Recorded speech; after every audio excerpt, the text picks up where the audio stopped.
Shalom, bien-aimés dans le Seigneur.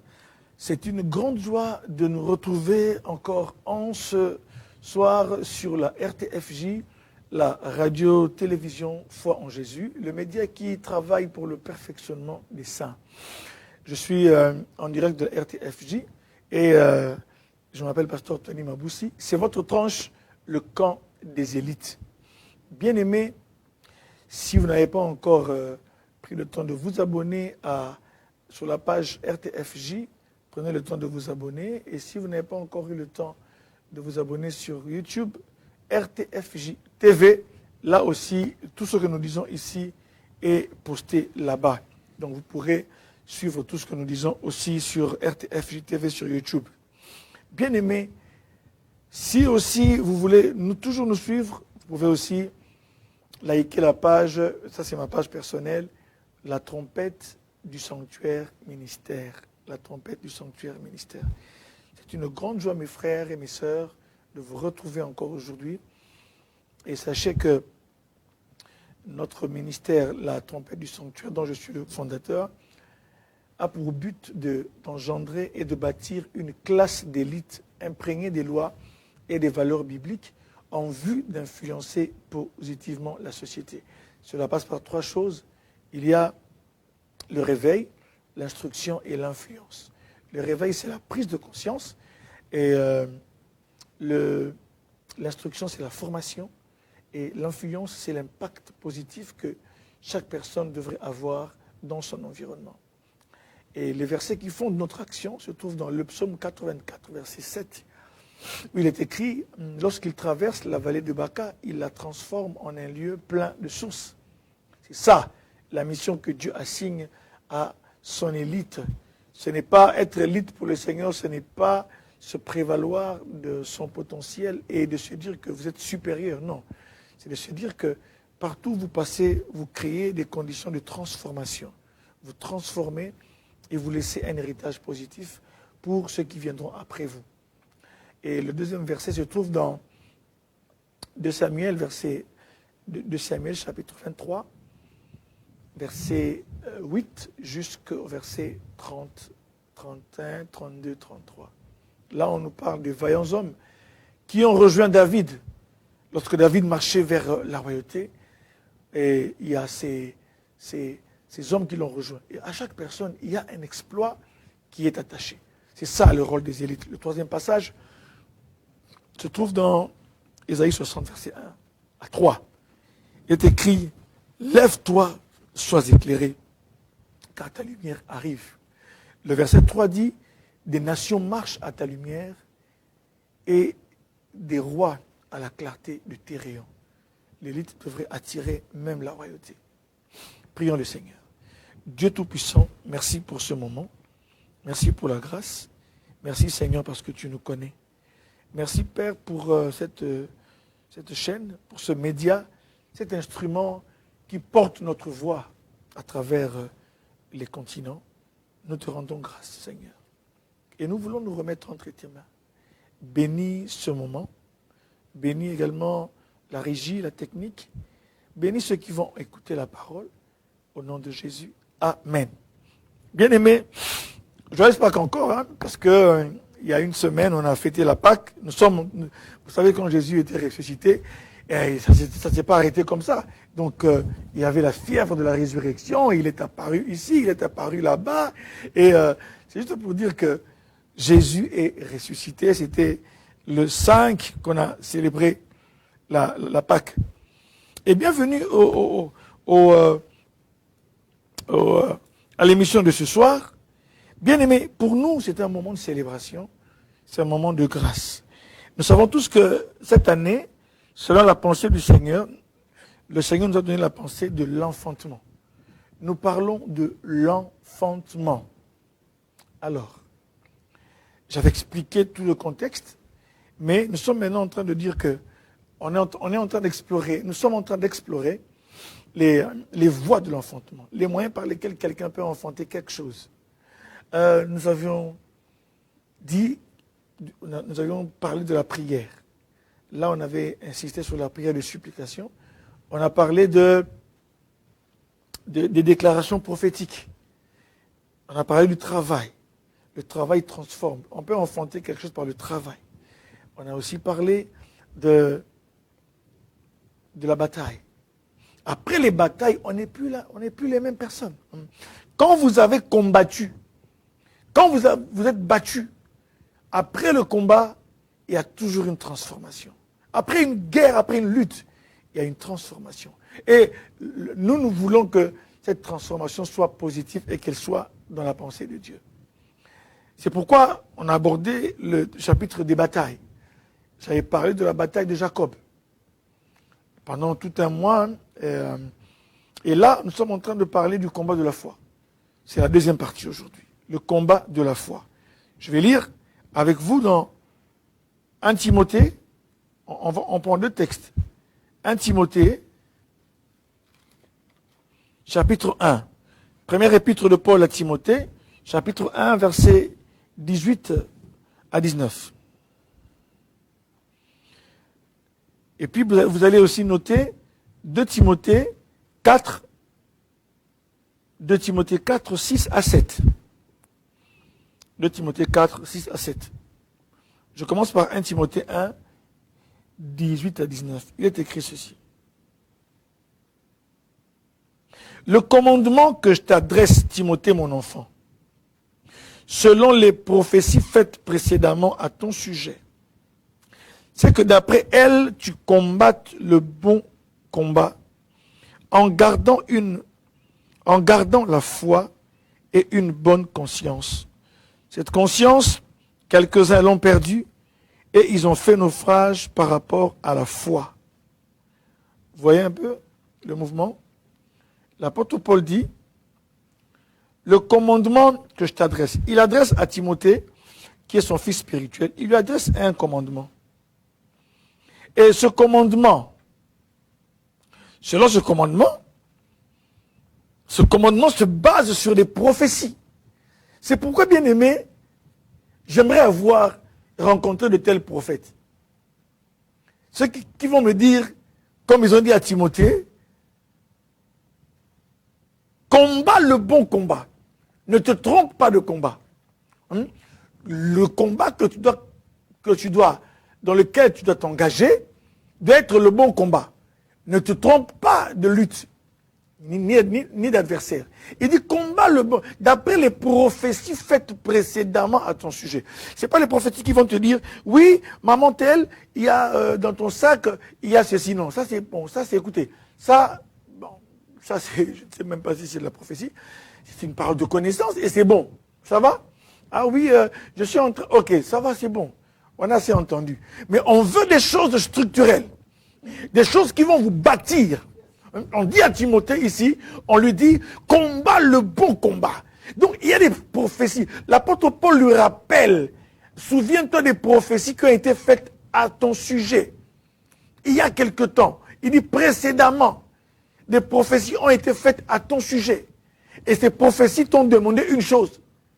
Est-ce que ces prophéties lui ont demandé de se battre pour le mariage? Non. De se battre pour ceci? Non. De se battre pour cela? Non. Mais je ne refuse pas qu'il puisse y avoir des prophéties pour des choses. Ok, ça c'est autre chose. Mais là, on lui dit, on attaque un sujet important, c'est le sujet de sa foi. On lui dit, combat le bon combat et garde la foi et une bonne conscience. J'en parlerai après. Une bonne conscience que quelques-uns ont perdu. Certains, dans cette lutte-là, ils ont perdu cette bonne conscience. Et il cite même, il dit, l'apôtre Paul cite ici qu'il cite de cette conscience, quelques-uns l'ont perdu, et ils ont fait naufrage par rapport à la foi. Le bateau, bien aimé, qui doit se rendre à Anvers, s'il n'arrive pas à Anvers, il va s'échouer ailleurs, hein, il va dans les détroits d'Ormuz, bien aimé, c'est compliqué. Faire naufrage, c'est dévier de sa route. Et il dit que à cause de la bonne conscience que quelques-uns ont perdu, ils ont fait naufrage par rapport à la foi. Et à ce cantique que beaucoup de gens connaissent. Combattons le bon combat en gardant bien notre foi et une bonne conscience que quelques-uns ont perdu. Si nous sommes vainqueurs, alléluia, nous serons une colonne dans le temple du Seigneur, et nous n'en sortirons plus.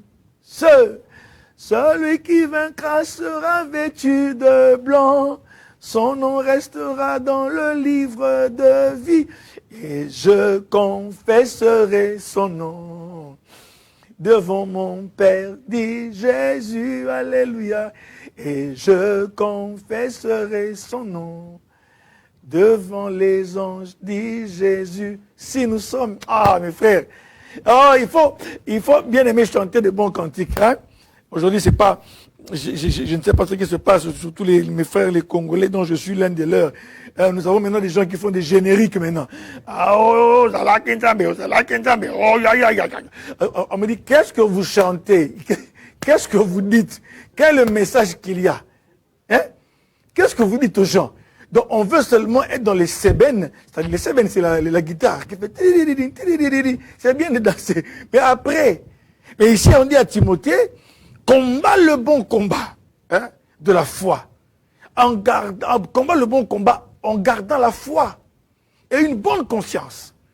Bien aimé, précédemment, il y a un commandement qui lui dit, combat le bon combat. Et lisons 2 Timothée 4, 2 Timothée chapitre 4, 6 à 7.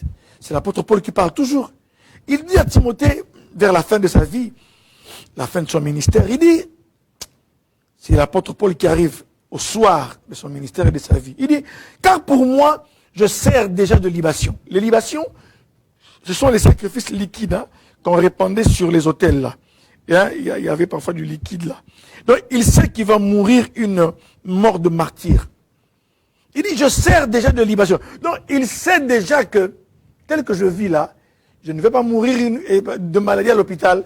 Je mourrai comme un martyr. Il dit, je sers déjà de libation et le moment de mon départ approche. Alléluia. Il sait qu'il va partir. Et il finit par une très belle déclaration.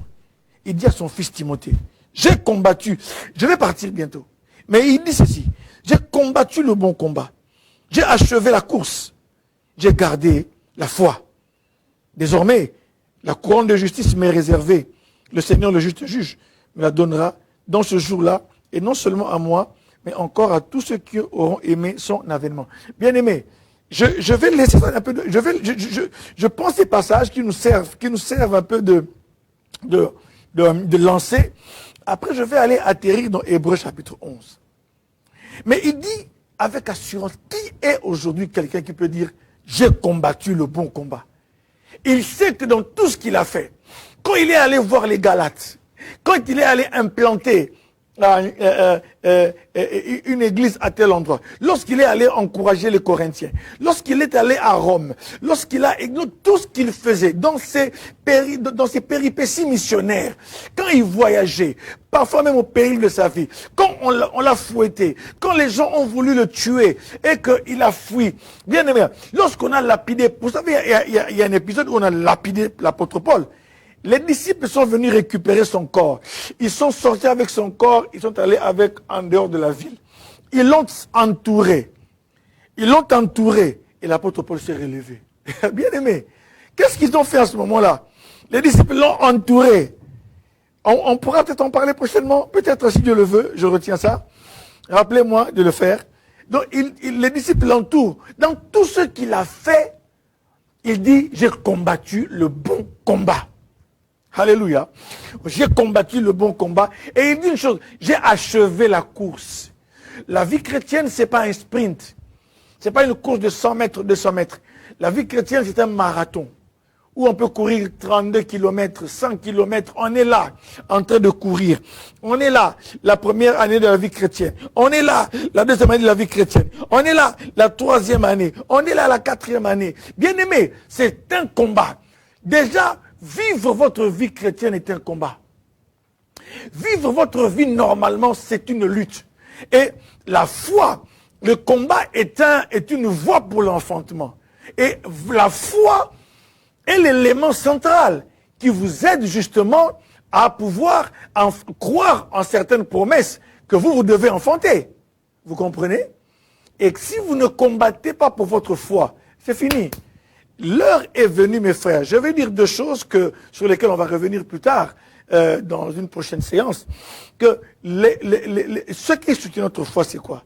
Ce qui soutient notre foi, c'est la personne de Dieu. Il est l'objet de notre foi. Et de deux, je vais développer ça dans un autre enseignement. De deux, c'est sa parole et sa promesse. Lorsque nous comprenons que Dieu est l'objet de notre foi, alléluia, nous avons les yeux fixés sur lui. Ma foi n'est pas basée sur un homme. Il y a des gens aujourd'hui, lorsque telle chose ne va pas, il a tellement mis sa foi dans leur oncle qui était riche. Il savait que c'est lui, dans la famille, qui aide tout le monde quand l'oncle meurt. Bien aimé, il y a certaines façons de pleurer. Ne pensez pas que les gens aimaient tellement cet oncle-là. Non! C'est parce qu'ils se disent, on a perdu notre Cristiano Ronaldo, notre Messi. Hein? Comme on dit en lingala, l'ikonzi à famille. Donc l'ikonzi, c'est le pilier, quoi, qui tient une colonne. Ah, c'est lui la colonne de la famille. Maintenant, on l'a perdu. Oh. Il y a des gens qui se jettent à terre. Oncle. On dit non, regardez comment sa nièce l'aimait. Non, la nièce est en train de regretter les $500 qu'elle recevait chaque fin du mois. Elle regrette que quand elle allait au bureau de l'oncle, à sa maison, elle ne ressortait pas les mains vides. Elle est en train de pleurer tout ça. Elle a mis sa foi en un homme. 2 Corinthiens 5, 7 dit, je vais le chercher, nous marchons pas selon la vue, mais nous marchons selon la foi. Ça va? Nous marchons selon la foi. Ok? Je vais... 2 Corinthiens 5, 7. Voilà, j'étais à 1 Corinthiens, je vais à 2 Corinthiens 5, 7.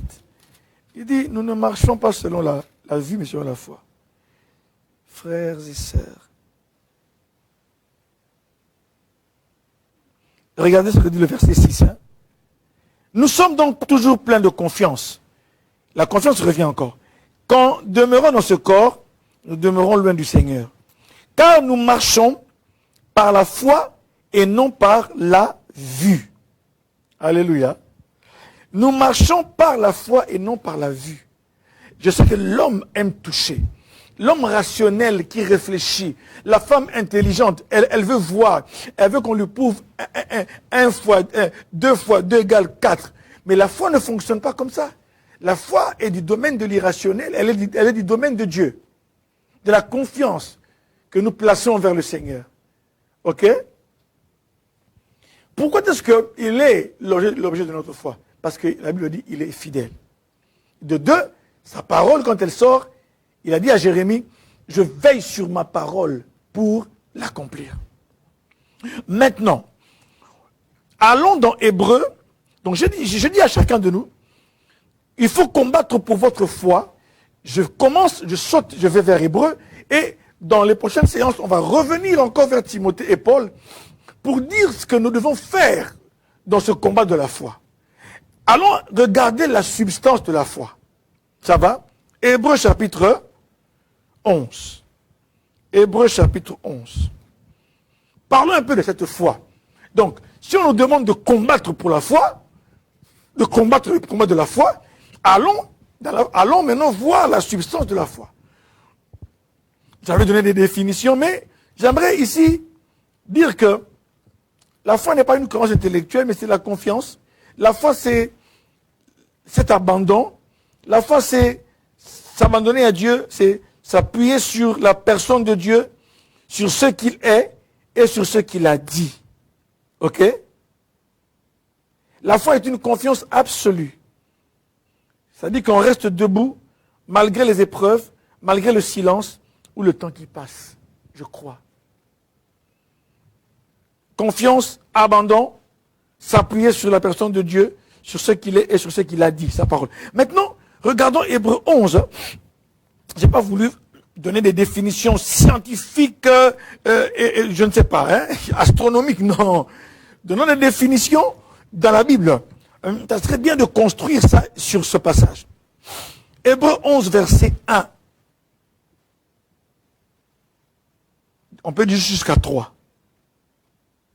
Hébreux 11, 1 à 3. Or, la foi est une ferme assurance. Ok, on va décomposer. La foi est quoi? Une ferme assurance. Ok? Et de deux, c'est une ferme assurance de quoi? Des choses qu'on espère. Après, la foi est une ferme assurance, notez, une ferme assurance des choses qu'on espère. Il y a l'assurance, ok? Qui doit être ferme, elle ne bouge pas. Ok? Des choses qu'on espère. La deuxième chose, elle est une démonstration de celle qu'on ne voit pas. Bien aimé, pour l'avoir possédé, les anciens, c'est qui les anciens? Abraham, Isaac, Jacob, il va en parler après. Les anciens ont reçu un témoignage favorable. Pourquoi? Parce qu'ils ont possédé la foi. Verset 3, c'est par la foi que nous reconnaissons que le monde a été formé par la parole de Dieu, en sorte que ce qu'on voit n'a pas été fait de choses visibles. Une autre version dit, c'est par la foi que nous comprenons, que nous reconnaissons que ce qui est visible tire son origine de ce qui est invisible. Donc la foi est reliée à l'invisible. Lorsque tu vois quelque chose, ce n'est plus la foi. C'est quand tu ne vois pas. Papa Letta peut dire, en tout cas là, je suis en train d'exercer ma foi, maintenant il faut que je change ceci. Il sait que, bien aimé, écoutez, lorsque tu as l'argent pour aller acheter, c'est pas la foi, l'argent est là. Je sors l'argent, j'achète. Dieu m'a béni, c'est bon. Mais c'est quand il n'y a pas assez d'argent, ou quand il n'y en a pas, là je commence à dire, Seigneur, il dit à sa femme, Maman Belinda, je suis en train de me dire qu'il faut que j'achète ça, mais je n'ai pas cet argent. Mais il est connecté à l'invisible. Et il se dit, il faut que je puisse acheter la caméra de telle marque, qui peut-être vaut autant. Je n'ai pas ça dans mon budget. Et qu'est-ce qu'il fait? Il commence à prier, il commence à croire. Il croit qui? Il croit Dieu. Et en ce que Dieu a dit. Dieu a dit quoi? Demandez, il vous sera donné. Et il commence à demander au Seigneur, Seigneur, il faut que je fasse ceci. Et maintenant, regardez ce qui se passe. Quand il demande, ça c'est une ferme assurance des choses qu'on espère. Maintenant, qu'est-ce qu'il fait? Il doit démontrer. Et la foi a toujours ces deux bras-là. Être assuré, se tenir ferme, dire non, là moi je tiens ferme. Je tiens ferme, je me dis non, là, écoutez, je crois que ça peut se faire. Mais comment ça va se faire? Je ne sais pas. Maintenant, là c'est la ferme assurance, parce qu'il espère quelque chose. Maintenant, le même Papa Letta se dit non, maintenant il faut que je démontre. Parce que la foi, il faut la démontrer. Qu'est-ce qu'il fait? Il commence à demander les prix. Il entre sur un site internet. Papa, il cherche, il dit, oh, ça c'est bon déjà. Papa, il peut aller dans, il se dit, bon, ce week-end je ne travaille pas, je vais aller un peu à tel endroit, dans tel magasin. Et il commence à se dire, écoutez, ça coûte combien? Mais il n'a pas l'argent. Ça c'est la démonstration. C'est comme une femme qui attend d'avoir des enfants. Ça peut faire 2, 3, 4, 5 ans. Mais les enfants ne sont pas encore là. Qu'est-ce qu'elle fait dans sa démonstration? Elle espère, elle a une ferme assurance, elle en parle, elle prie. Qu'est-ce qu'elle fait maintenant pour la démonstration? Elle va acheter des habits. Elle se dit, je ne sais peut-être pas le sexe de l'enfant, elle achète des habits mixtes. Elle se dit, ça sera, j'achète des habits. Donc, elle va déjà acheter une poussette. Ça, c'est la démonstration. Bien aimé, la foi, ce n'est pas une question où les gens... C'est vrai qu'il y a beaucoup de choses qu'on peut dire, mais c'est juste que c'est dans la partie où on doit la démontrer que parfois, nous, les humains, nous sommes en train de faillir. Je vais étudier avec vous quelques personnages dans Hébreux 11. Parce qu'on dit, pour l'avoir possédé, alléluia, les anciens ont reçu un témoignage favorable. L'apôtre Paul dit dans 2 Corinthiens 5, 7, nous marchons par la foi et non par la vue. Maintenant, je vais donner quelques exemples, parce qu'avant de combattre pour quelque chose, il faut voir cette foi-là. Je vais à travers les gens comme Noé, Abraham, Moïse, que nous tous nous puissions noter. Ça peut être une étude. Je ne dirai pas tout.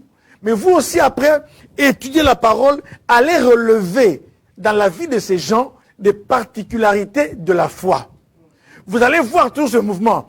L'invisible, parce que la foi est orientée vers l'avenir, notez ça très bien, la foi est orientée vers l'avenir et la foi est connectée à l'invisible. Alléluia. Elle s'accroche à l'invisible. Je pense que quand quelqu'un prie, Seigneur, donne-moi une partenaire, donne-moi un mari. Oh oui, je veux me trouver par un partenaire qui me convienne, tout ça. Et après un jour, il ne sait pas. Il imagine. Mais un jour, il rencontre quelqu'un, et après, il se dit, oh mais tiens, et de fil en aiguille, il se fréquente, il se dit, mais tiens, ça c'est la personne que j'attendais. Bien aimé dans le Seigneur. C'est pourquoi on dit ici, c'est par la foi que nous reconnaissons que le monde que nous voyons a été fait, hein, que les choses visibles tirent leur origine de ce qui est invisible. Si tu as vaincu dans l'invisible, bien aimé, tu vas vaincre dans le visible. C'est pourquoi il est important, même dans certains rêves, dans certaines choses qui se passent, il y a des rêves qui sont là parce que bon, on a circulé la journée et puis on s'est battu, on va rêver qu'on se... Bon, là c'est autre chose, là c'est pas un songe, il n'y a pas un message de Dieu là-bas. Mais lorsqu'il y a un songe où Dieu te parle d'une situation, bien aimé, tout commence dans l'invisible. Maintenant lisons, je vais sauter Abel, je vais sauter un peu Enoch, je vais aller à Noé. Hébreux 11, verset 7. Hébreux 11, 7. Je suis en train d'étudier avec vous. C'est une petite étude, un survol, pour voir comment est-ce que, parce que la Bible déclare, pour l'avoir possédé. On dit bien, ils l'ont possédé. Ils ont possédé quoi? Ils ont possédé la foi. Pour l'avoir possédé, les anciens ont reçu un témoignage favorable. J'aime ce que dit le verset 5, le verset 6. Or, la foi, sans la foi, il est impossible d'être agréable à Dieu. Il faut que celui qui s'approche de Dieu, quand on s'approche en prière, Seigneur, Père, toutes choses te sont possibles. Quand on s'approche, on a besoin de faire deux choses. Hébreux 11, 6, il faut que celui qui s'approche de Dieu croie que Dieu existe et qu'il est le rémunérateur de ceux qui le cherchent. Dieu, on ne le voit pas. Mais quand je m'agenouille pour prier, comme Jésus a dit, entre dans ta chambre, dans le secret, ton Père qui est dans le secret, il t'écoute. Donc quand je parle, on peut me prendre pour un fou. Ceux qui ne croient pas vont dire, mais regardez-moi ces chrétiens, oulala, ils parlent à qui? Ils parlent dans le vide. Mais je parle au Père Céleste qui est là. La foi est connectée à l'invisible. Alléluia. C'est pourquoi maintenant ici, on dit qu'il est le rémunérateur de ceux qui le cherchent. Donc, à Futaka, comment dire Lingala, il paye les gens qui le cherchent. Il les paye comment? Par l'exaucement. Écoutez, c'est par la foi. Et j'aime beaucoup ce refrain. C'est par la foi que Abraham. C'est par la foi que Moïse. C'est par la foi que Noé. C'est par la foi que Abel. C'est par la foi. Donc, en nulle part, on a dit, ah non, c'est par son courage. Ah non, c'est parce qu'il était intelligent. Ah non, c'est parce qu'il était mongo. Non, on n'a pas dit ça. Ah, parce qu'il était belge, parce qu'il était congolais, parce qu'il était flamand. Non. Parce qu'il était français.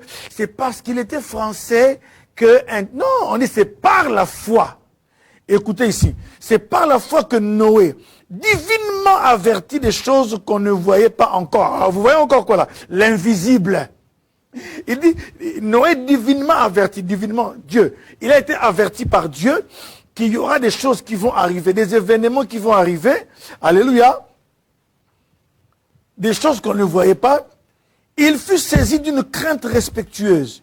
Il construisit une arche pour sauver sa famille et c'est par elle qu'il condamna le monde et devint héritier de la justice qui s'obtient par la foi. Bien aimé, nous sommes en train de faire une étude avec les anciens.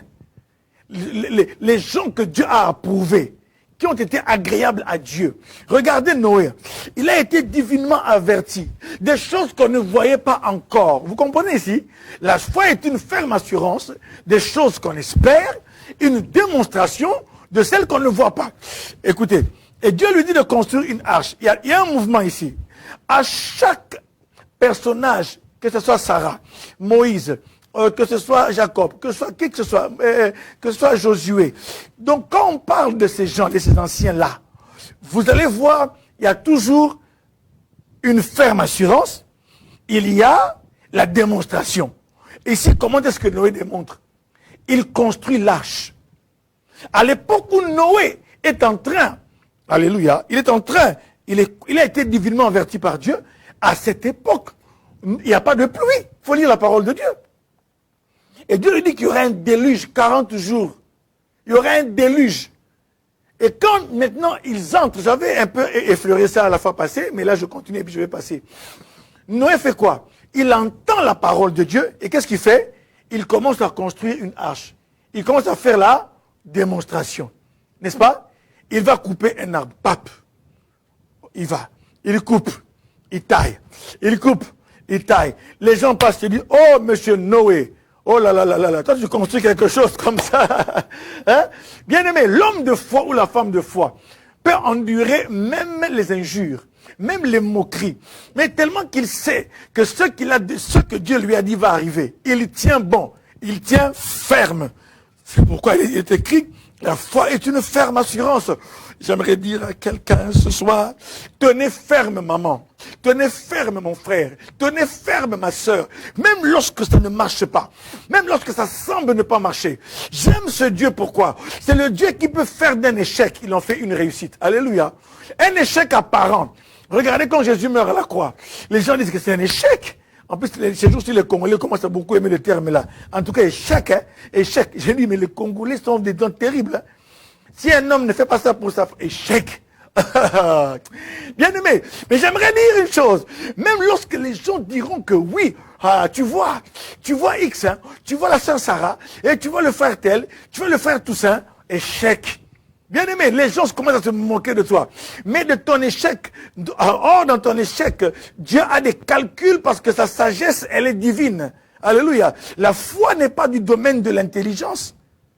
Il y a des choses que tu peux expliquer, mais que tu ne peux pas comprendre parce que ça relève de la sagesse de Dieu, des calculs de Dieu.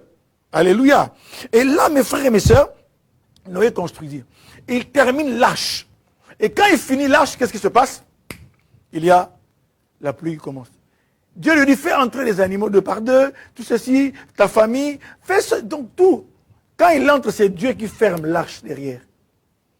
Quand les gens viennent toquer là-bas, Yaya Noah, comme on dit chez les Congo, chez nous au Congo là, et Ziboula, c'est-à-dire ouvre, oh papa Noah, ouvre. Il ne peut pas ouvrir parce que c'est Dieu qui a fermé.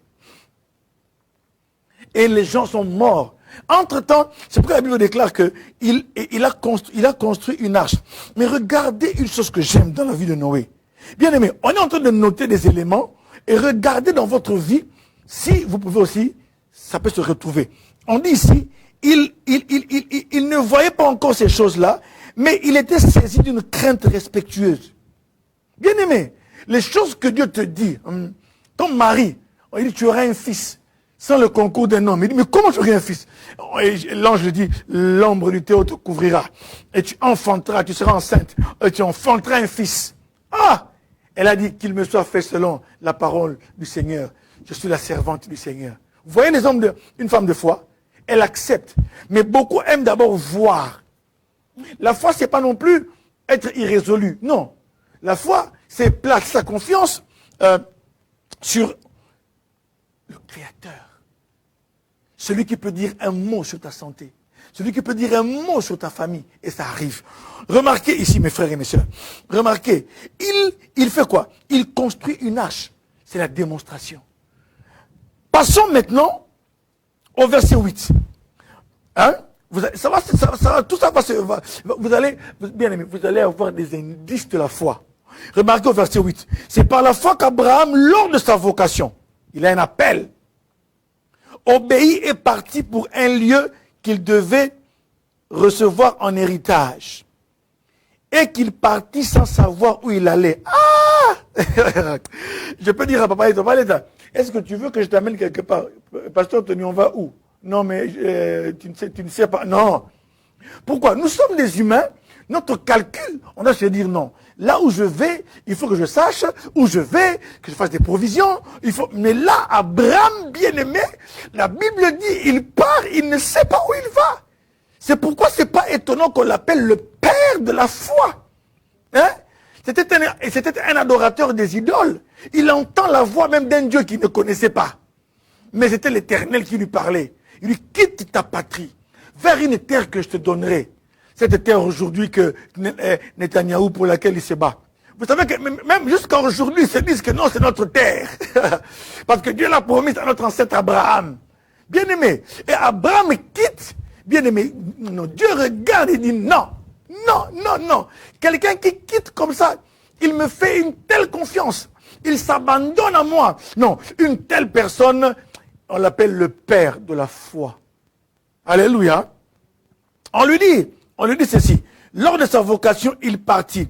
Et maintenant, regardez verset 9. C'est par la foi qu'il vint s'établir dans la terre promise. Bien aimé, il vient s'établir par la foi dans la terre. Il ne s'est pas établi parce qu'il s'est dit non, ça c'est... Non.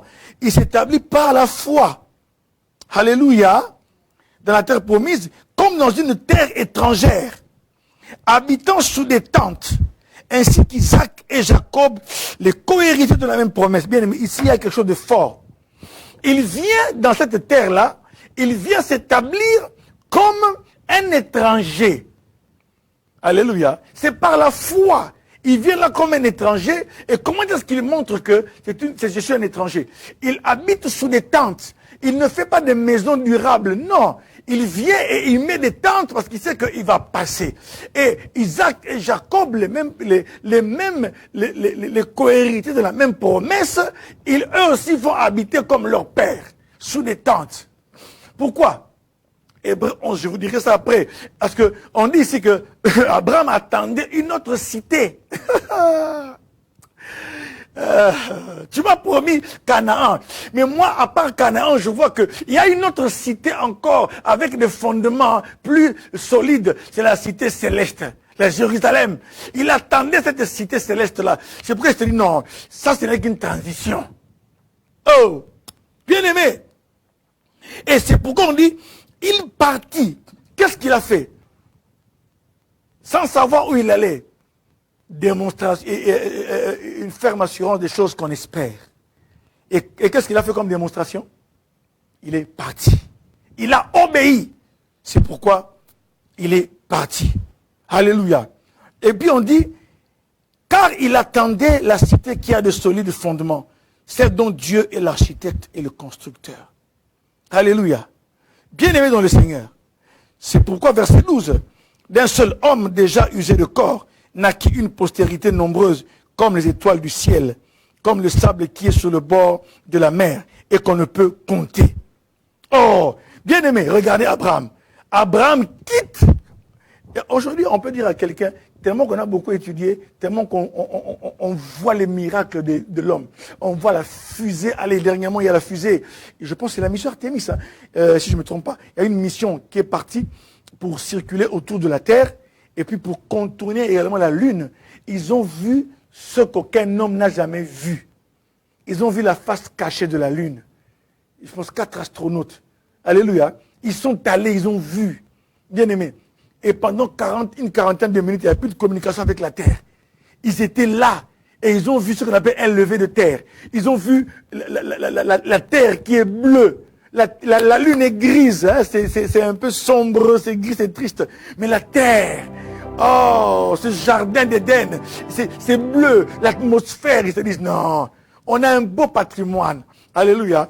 Et ils ont vu tout ça, comme la terre se levait comme ça, derrière la lune. Oh, ils ont vu l'éclipse du soleil. Bien aimé, je vous dis, ce sont des choses que tu ne peux pas. Ils ont dit, on ne peut pas expliquer. On a une telle sensation. Mes frères et mes sœurs, c'est par la foi. Et j'aimerais dire à quelqu'un aujourd'hui que regardez Noé, regardez Abraham. On dit que Noé a été saisi, divinement averti des choses qu'on ne voyait pas encore. Maintenant, qu'est-ce qu'il avait comme attitude? Il avait une crainte respectueuse. Hein? Et il a construit une arche. Alléluia. J'aimerais dire à quelqu'un, commence aujourd'hui à construire ton arche.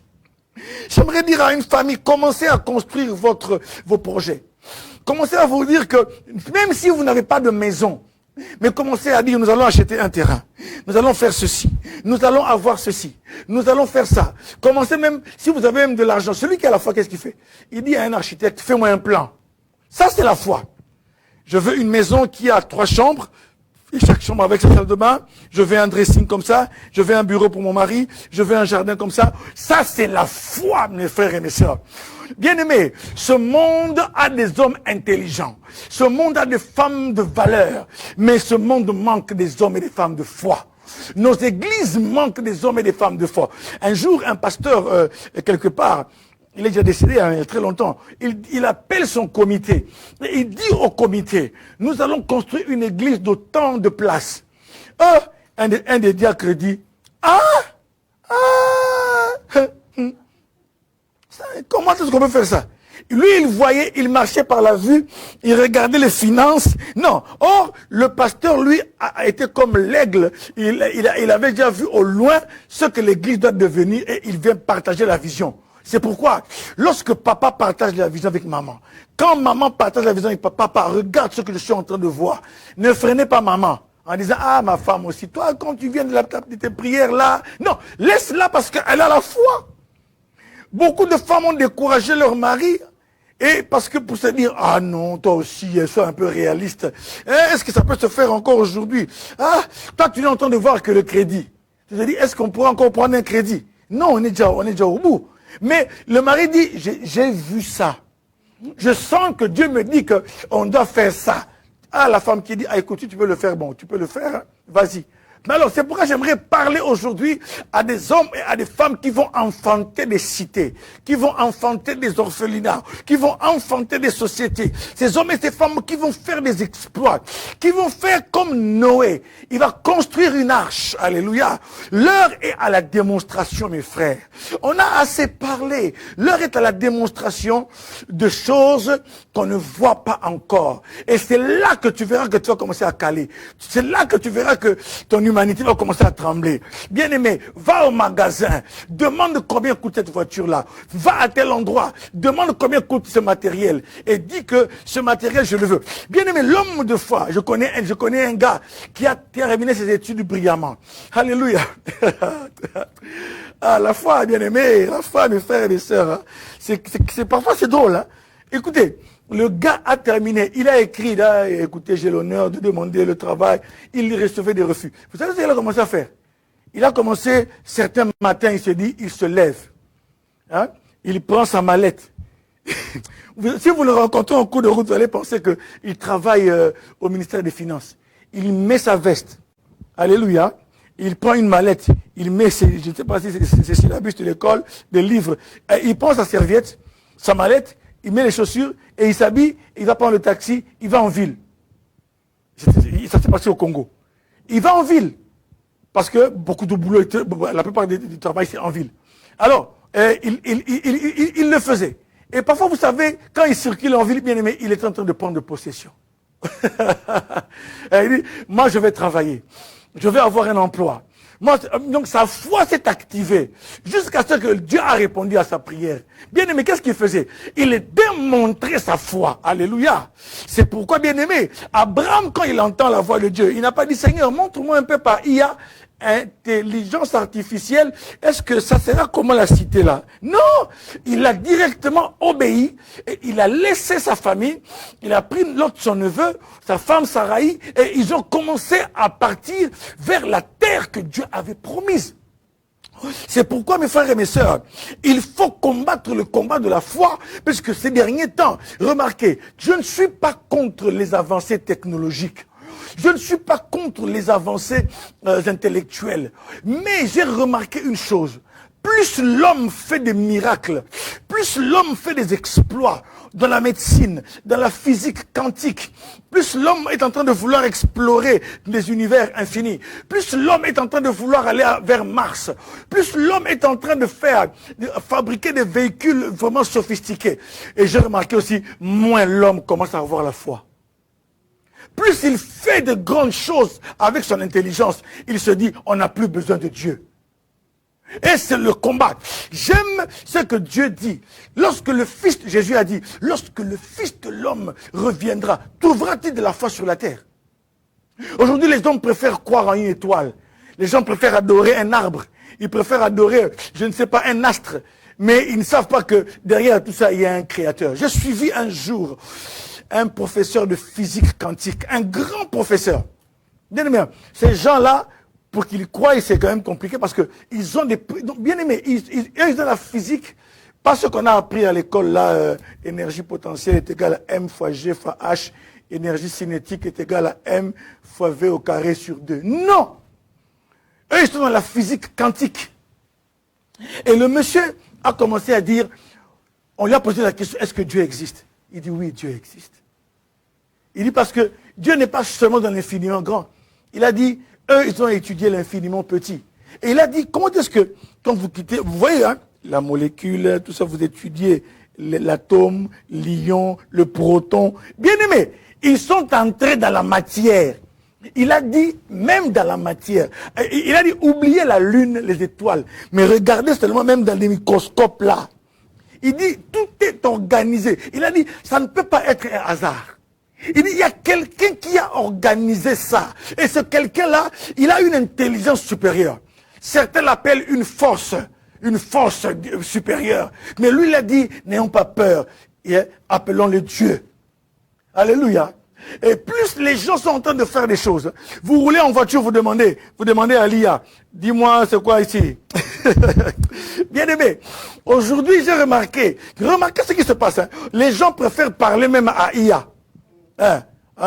Il est seul, il a abandonné les projets de Dieu et il préfère aller parler à une machine. Hein? Une machine, une intelligence artificielle. Il préfère lui demander des questions. C'est pas mauvais, puisque ce sont les connaissances. L'IA se nourrit de la connaissance que les hommes, dont les hommes l'ont chargé. Alléluia. Et les gens commencent à rester à la maison comme ça. Et parle à l'IA. Raconte-moi un peu comment est-ce que je peux récupérer mon copain. Hein?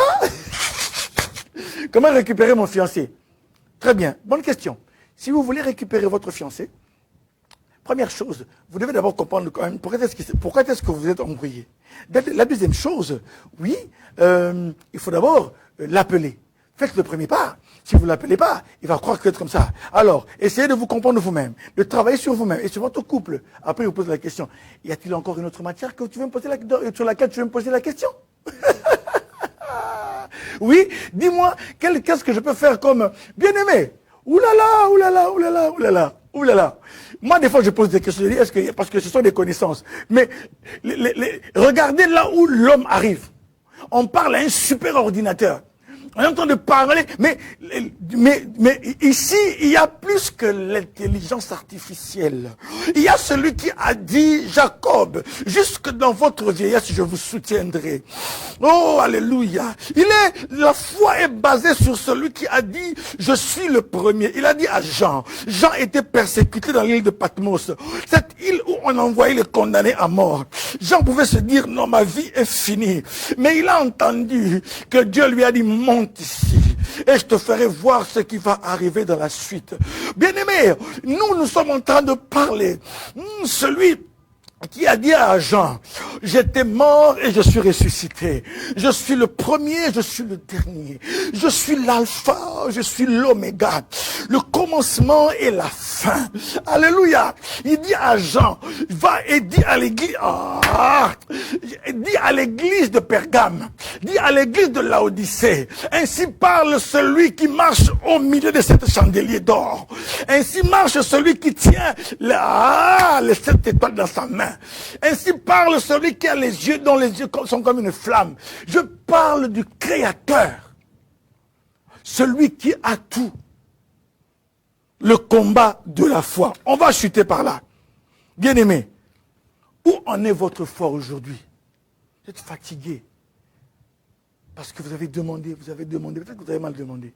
Ou bien le Seigneur est en train de laisser certaines choses durer encore. Parce qu'il veut vous faire grandir. Bien-aimé dans le Seigneur, combat le bon combat. J'ai combattu le bon combat. J'ai achevé la course et j'ai gardé la foi. Le combat de ce temps, c'est le combat de la foi. L'ennemi fait tout pour que ses enfants abandonnent et se disent non, nous on a l'IA. Hein? Nous on a l'IA. On a des véhicules aujourd'hui qui peuvent te dire, écoutez, il y a le GPS, Google Maps peut tout te dire. Et les hommes commencent à se dire, est-ce qu'on a encore besoin de Dieu? Oh, c'est dans ces moments-ci, comme dit Daniel 11, ceux qui connaîtront l'Éternel, ils agiront avec fermeté. Il dit dans les derniers jours, la connaissance augmentera. C'est ce que Daniel a prophétisé. Mais quand la connaissance augmente, ceux qui connaissent Dieu doivent agir avec fermeté. Bien-aimés, combattons le bon combat. Gardons notre foi. Ne laisse personne venir te dire, ah oui, toi tu crois, mais nous on peut faire ceci. Ne laisse personne venir te détourner du chemin de Dieu. Car il est le premier, il est le dernier, il est le créateur. Il est celui qui soutient nos vies. Il est celui qui nous donne la paix et la joie. Prions le Seigneur. Seigneur, merci. Merci pour ta parole. Merci parce que le combat est rude. Merci parce que la guerre est rude. La guerre dans les lieux célestes est rude. Les principautés, les dominations. Car il est écrit, ce n'est pas, nous ne combattons pas dans la chair, mais nous devons combattre les esprits méchants dans les lieux célestes, les dominations, les principautés. Le combat est rude pour nous détourner de la voie, de la foi, pour nous détourner de croire encore en toi. Seigneur, nous demandons, Seigneur Dieu, la paix. Nous demandons, Seigneur, la force et la persévérance. Je demande que mon frère et ma soeur persévèrent dans tes voies. Je demande, Seigneur Dieu, que chacun en ait écouté la parole. Tienne bon. Seigneur, les plaisirs de ce monde veulent nous éloigner de toi. Mais nous voulons faire comme Noé. Nous voulons faire comme Abraham. Nous voulons faire comme ces hommes, ces anciens, qui, pour avoir possédé la foi, ont reçu un témoignage favorable. Il est écrit, sans la foi, il est impossible d'être agréable à Dieu. Rends-nous agréables à toi, Seigneur. Aide-nous, car tu as dit, la foi vient de ce qu'on entend. Et ce qu'on entend vient de la parole de Christ. Seigneur, fortifie-nous en ce moment difficile. En ces temps où les hommes tendent les mains vers l'iniquité. Aide ton peuple, Seigneur, au nom de Jésus. Amen. Bien-aimé, que Dieu bénisse sa parole. Qu'il bénisse toutes les personnes. C'est vrai qu'il y a des hommes et des femmes qui ont déjà abandonné certaines choses. Revenez au Seigneur. Et j'aimerais dire à ceux qui, veulent recevoir le Seigneur Jésus comme Seigneur et Sauveur, c'est une bonne opportunité. Faites cette prière après moi. Seigneur Jésus, j'ai entendu ta parole. J'ai entendu ta voix. Je reconnais que je suis pécheur. Je menais ma vie moi-même. Aujourd'hui, je te dis merci. Parce qu'à la croix, tu es mort pour moi. Ton sang a coulé pour moi. Sanctifie-moi aujourd'hui, purifie-moi. Merci parce que tu me justifies par ton sang. Aujourd'hui, je t'ouvre mon cœur. Je t'accepte comme mon Sauveur et mon Seigneur. Marche avec moi au nom de Jésus. Amen. Bien aimé, après cette prière que nous appelons la prière de la foi, vous êtes devenus enfants de Dieu, comme le dit Jean 1,12. À ce qu'ils ont reçu, à ce qu'ils croient en son nom, il leur a donné le pouvoir de devenir enfants de Dieu. Cherchez un lieu où l'on confesse Jésus-Christ comme Seigneur et Sauveur et allez partager la parole. Ou bien écrivez à Papa Leta aussi, inbox. Ils peuvent toujours vous dire, vous orienter dans une église à Bruxelles ou dans certaines régions où vous pouvez avoir une église de confiance. J'aimerais faire mon rituel habituel, bénir toutes les personnes que je connais et que je ne connais pas. D'abord les personnes que je ne connais pas. Celles qui me suivent en discrétion. Celles qui ne commentent pas. Les personnes qui nous suivent. Le Seigneur vous connaît et je vous bénis au nom de Jésus. Que Dieu bénisse vos familles, qu'il bénisse vos entreprises et qu'il bénisse tout ce que vous faites. Et Après cela, bien sûr, il y a une grande famille que je connais. Il y a beaucoup d'hommes et de femmes que je connais personnellement. Et chaque fois après l'émission, j'aime bénir, comme faisait l'apôtre Paul. J'aimerais bénir Papa Leta et Maman Belinda, qui dirige cette chaîne. En tout cas, que Dieu bénisse ce couple, qu'il bénisse leur bon cœur, qu'il bénisse leur dévouement, leur consécration pour l'œuvre de Dieu. En tout cas, Papa Leta, Maman Belinda, que Dieu vous bénisse abondamment et qu'il bénisse également votre fille, la sœur Milka. Ma sœur, que le Seigneur te protège. Je bénis après cela, bien sûr, mon épouse, Maman Aminata, celle qui m'accompagne tous les jours, celle qui est avec moi chaque jour de la vie. Ce n'est pas toujours évident, parce que la vie est un combat. Bien aimé, mais nous sommes là. Amen. Donc, que Dieu te bénisse, ma chérie.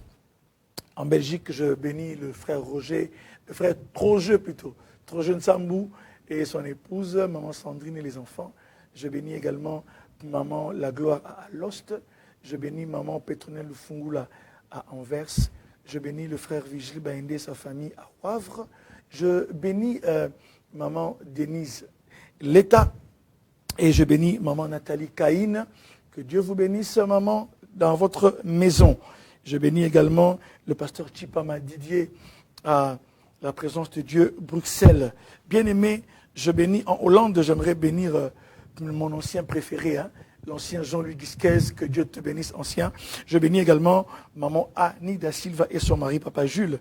Je bénis en tout cas toutes les personnes en Hollande. Je bénis, mes bénédictions vont en Autriche, chez un couple merveilleux, Papa José Congolais et Maman Mahima Lombo et leurs enfants. Que Dieu vous bénisse abondamment. Je vous porte dans mon cœur. Merci pour les vœux à l'occasion de mon anniversaire. C'était mon anniversaire le 7. Le 7, donc vous pouvez vous rattraper encore. Vous pouvez vous rattraper encore et m'envoyer des souhaits. Ça va? Ouais. Mais les cadeaux, c'est toujours beaucoup mieux. Ça va? J'attends le cadeau de Papa Leta. Il n'y a pas de souci. Je sais que lui, ça rate pas. Alors, je bénis en France. Je bénis le frère Didier Ambayamba et à Lille, et son épouse Maman Julie. Je bénis également Sylvia, tous les Maboussi de France et tous les Maboussi de Kinshasa. Et on a une grande famille. Je bénis également Zadou Kadima et Maman Nancy, son épouse. Je bénis aussi PM. PM, c'est Papi Mvwendi. Papi Mvwendi, c'est un frère que j'aime beaucoup. Papi Mvwendi, que Dieu te bénisse, ton épouse et ta maison, là-bas à Paris. Et à Londres. Avant de quitter la France, je bénis aussi ma petite sœur Bijoun Simba en Normandie. Que Dieu te bénisse. Puis je bénis à Londres, les gens de l'étendard, Maman Dorcas Lumbu et sa famille, papa et les enfants. Soyez bénis. Je bénis également Maman Lafleur. Maman Lafleur, je vis ton beau message. Que Dieu te bénisse. Maman Lafleur Dourou et Papa Titi, ton époux, soyez bénis à Londres là-bas. À Kinshasa, je bénis le président Béa Kazadi et Maman Djokayembe. Je bénis Maman Betty Bamba, Papa Louison et son épouse Angèle. Je bénis Maman Nénette Panou et son épouse Papa Guy. Je bénis Charlie Boueta, Leslie et Patrick. Je bénis également Jean-Roland Kamanga et Maman Laetitia. Je suis en train de bénir au Cameroun. Je bénis le pasteur Paul Ndebo. Oui, l'homme à la vision élevée. Je bénis le pasteur Paul Ndebo et son épouse Maman Blandine. Je bénis également le pasteur Hugues en Allemagne, Hugues Ferret et son épouse Maman Arlette Ouindoula. Je bénis en Afrique du Sud l'apôtre Jean-Jacques Kaninda et Maman Irène. L'apôtre Jean-Jacques Kaninda, le guerrier du Seigneur. Que Dieu te bénisse. Et en Tunisie, je bénis le chef Serge Mabouaka. Je bénis maintenant aux USA. Je finis par les USA. Je commence par le Tennessee. Au Tennessee, il y a Maman Isabelle Boudza. Que Dieu vous bénisse beaucoup, Maman. Et je bénis mon ami Patrick Kitsumba. Je bénis Fortuna Kinzonzi et son épouse Rita. Je bénis également un gars que j'aime bien, Toussaint Kassala. Toussaint Kassala, Dieu te bénisse abondamment. C'est un frère très très bien. Si vous le voyez, vous allez voir que j'ai raison. Et je bénis également ton épouse Rachel. Je bénis Pasteur Tanya Madimba à Ici-Art. Je bénis Pasteur Tanya Madimba et sa maison. Je bénis Maman Philomène Banga. Je bénis Pasteur Jean-Bruno Zey. Pasteur Jean-Bruno Zey, Dieu te bénisse. Et Maman Lolita Kala. Je bénis maintenant, je termine par le bishop. lui-même le bishop que j'aime beaucoup, Jean-Claude Kabamba et son épouse Maman Chantal. Que Dieu vous bénisse.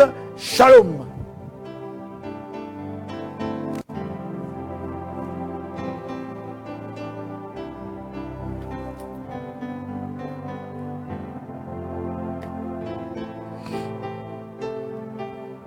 Salut, 1 heure. Oh, qu'est-ce qu'il y a?